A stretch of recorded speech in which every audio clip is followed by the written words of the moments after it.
What's up everyone, this is Andre from Indie Arts Midwest, and in this video I wanted to go over an update on my Arduino RC Ford GT.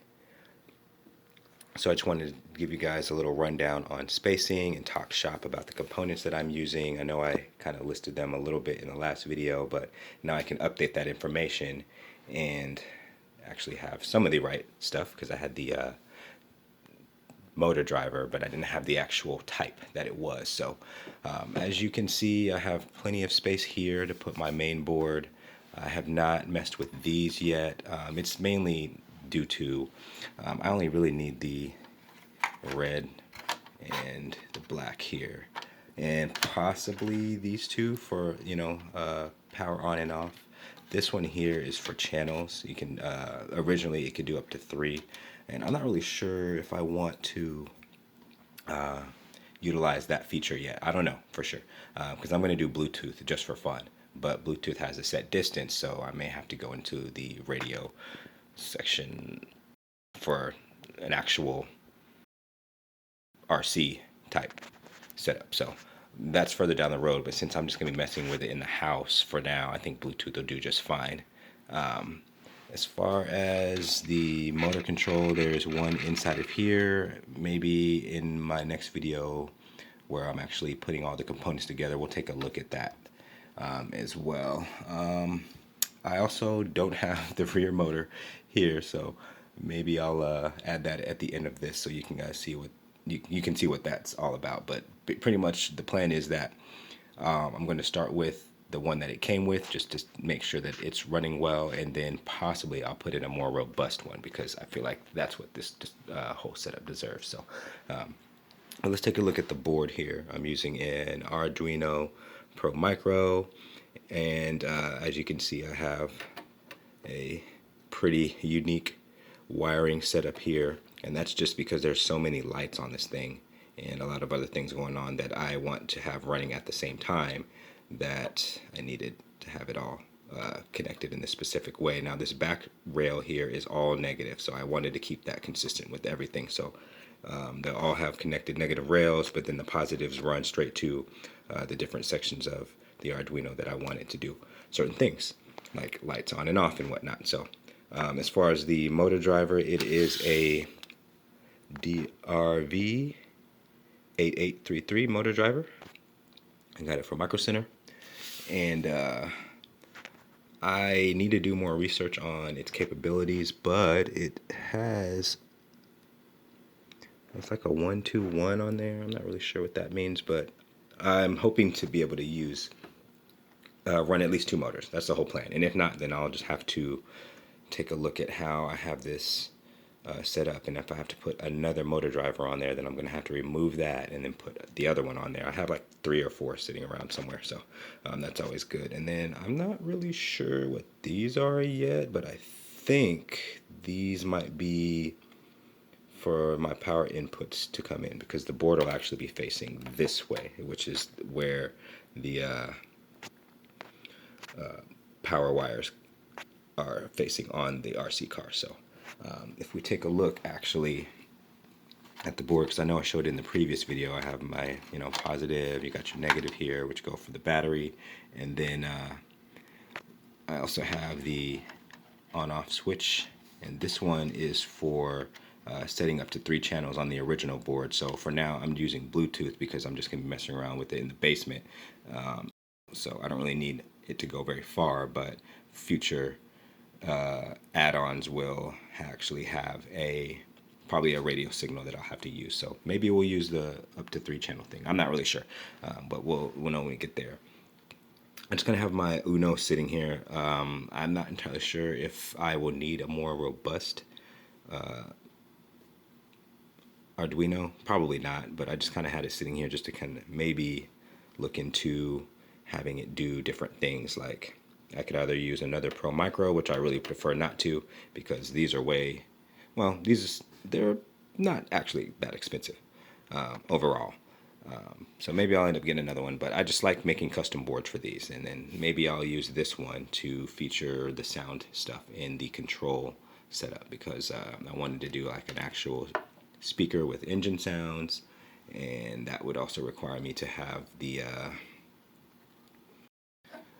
micro SD reader, which I have floating around downstairs. I'll bring that up so we can add more into this video. And then I also have this LCD screen, or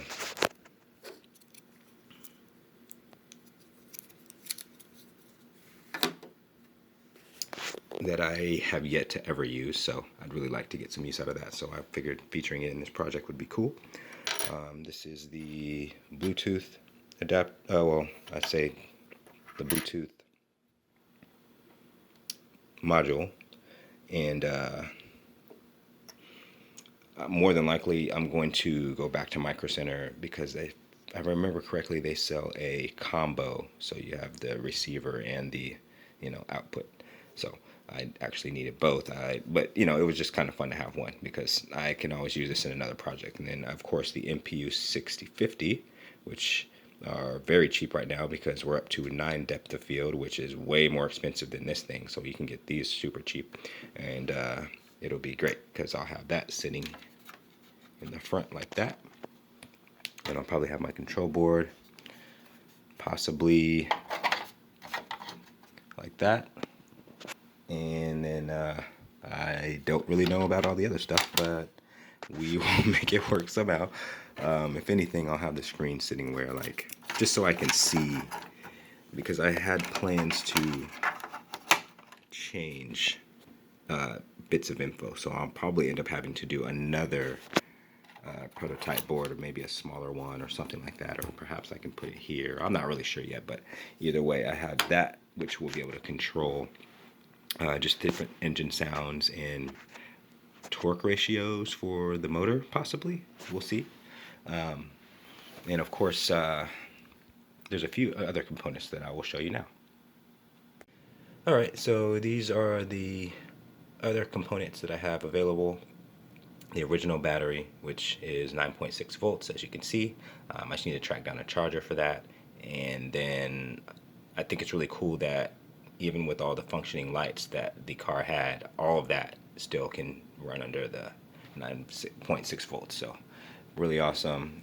I did show in my last video this setup. So this is my MPU 6050, but I have a custom header and attachments for them to connect straight to the board.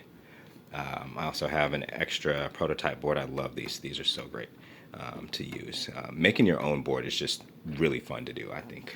And I mean, of course, I would love to do my own printed circuit board, but funds get in the way occasionally, and so I think it's just, as in most of my projects stay in the prototype phase anyway, just because it's easy to take apart, and then I can just throw the Arduino into another project, and then I still have a prototype board. So what I am really interested in getting into surface mounting things, not on these, but actual printed circuit boards. So just something I'd like to do in the future. And then of course I did mention object avoidance. I have not yet decided if I want to use an ultrasonic rangefinder, which would use less pin headers,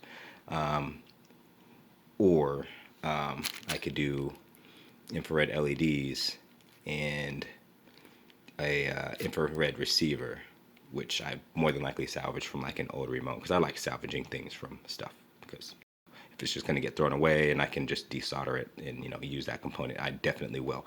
So let's see, one last thing is, I'm just going to keep this in here, but this is the motor, as you can see. Not going to take it out because I've already done it once, and it's not hard or anything, but I think I already put the screws back in. Yes, I did. All right, so, but I will say that it's very similar to one of these. That's about the best I can give you.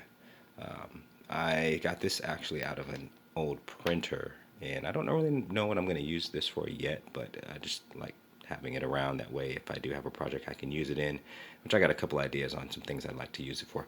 But that's basically what it looks like inside of there. And so yeah, that's the shop talk for this project. I wanted to feature for you guys and just give you a rundown on all the things that I'm using. I know it was all just explained in the description of the video, but it's always nice to get a little more in depth about how it all is going to come together. And yes, I am actively working on this project. In fact, posting these videos helps facilitate the progress. So I really appreciate your guys' views, and as always, thanks for watching.